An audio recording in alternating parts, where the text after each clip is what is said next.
I'm going to talk about this game, but I forgot to record my playthrough, so enjoy this semi-irrelevant B-roll of other people's footage I found off of YouTube. All relevant links in the description. Okay, complaining about Dragon Quest XI, the most confusingly named title in the series because there is no Dragon Quest X in the West.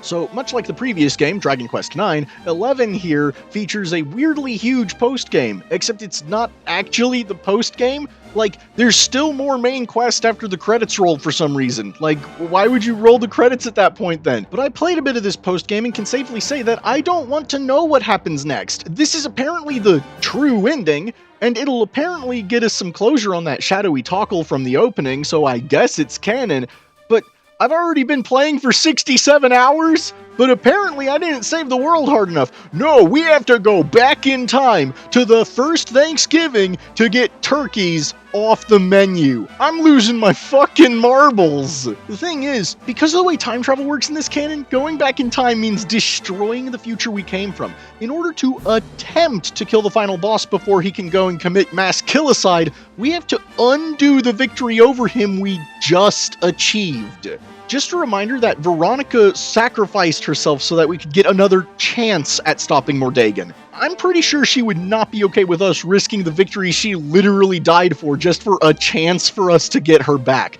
Sure, we'd be bringing back more people than just her, but I'm gonna say it.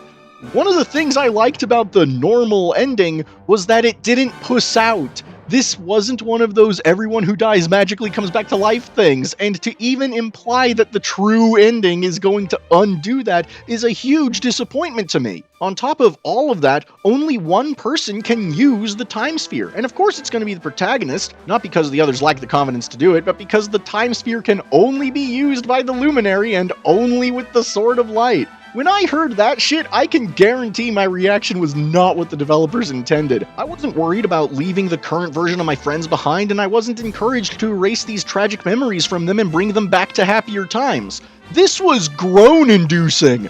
Ugh, okay, I get it. I'm God's most favoritist specialist special girl ever. Oh wait, you can't choose your gender in this game. Boy, I guess. Fuck you, game. Was Skyward Sword this bad about its Chosen One bullshit?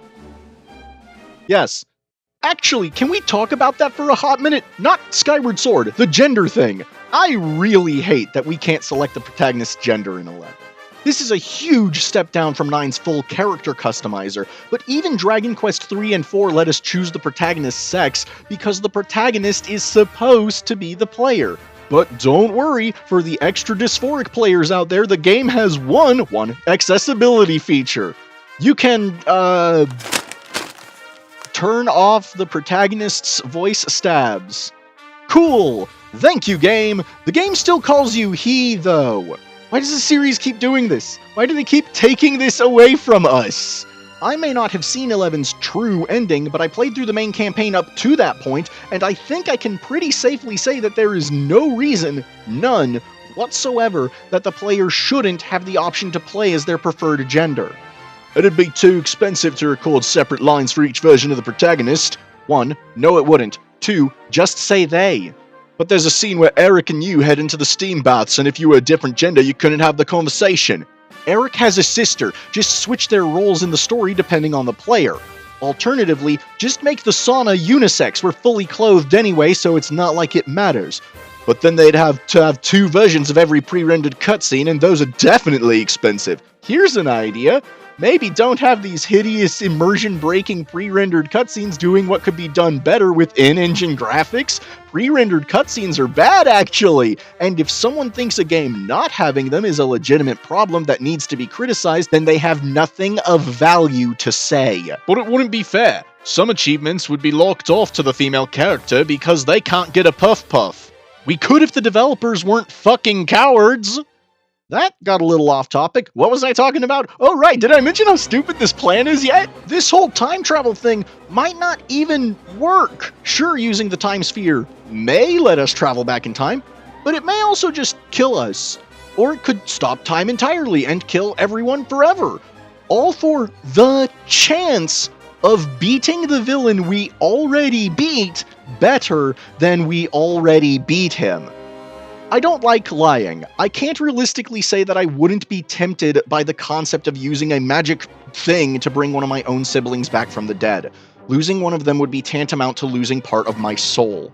But it is a temptation. The devil himself may as well be offering this as a contract.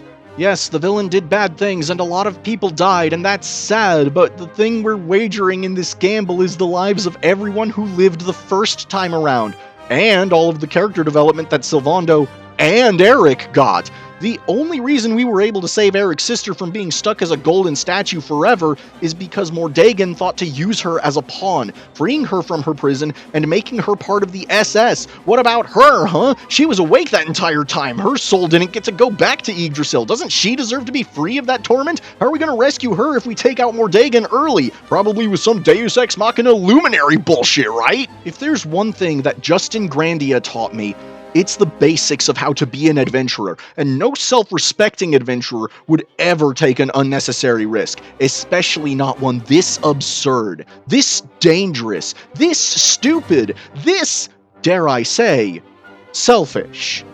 We already won. A real adventurer would only accept this option as the absolute last resort. In order to justify using it, not only would it have to be instrumental in defeating the villain, which, again, we already did, but there would have to literally be no alternative. Preventing some of the loss of life is not worth that risk. We don't need to go back in time and defeat Mordegan early. This is something we potentially want to do. And there's probably a lot of people who aren't terribly happy hearing that. As of defeating Mordegan, there are only 2 loose ends going back in time would give us the chance to tie up. And if you look close at it, it's really only one. The Shadowy Tockle and Erdwin's Star. Unfortunately, we already won? I guess Erdwin's Star wasn't as big a threat to him as Mordegan thought. If you want your Activate the Omega 13 moment, you have to earn it.